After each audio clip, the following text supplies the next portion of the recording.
I'll guide you through how to make money with Canva. If you find this helpful, don't forget to like and subscribe. First, open your web browser and go to www.canva.com. If you already have a Canva account, log in using your email and password, or sign up if you don't have one, yet it's free and quick to set up. Once you're logged in, look on the left side of your screen and click on Templates. Next, scroll down and click on the Logo section to browse through thousands of logo templates.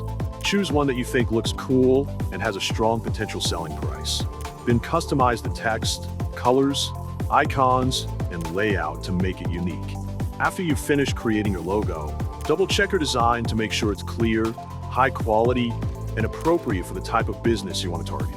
Now, open a new tab and go to www.𝗕𝘂𝗀𝘀𝗀𝘀.com. On the top bar, type logo or design into the search box to see what kinds of services are trending and what buyers are looking for. Once you have an idea of what's popular, you can create a gig offering your custom logo designs so you can showcase your work and start selling your creations to clients around the world.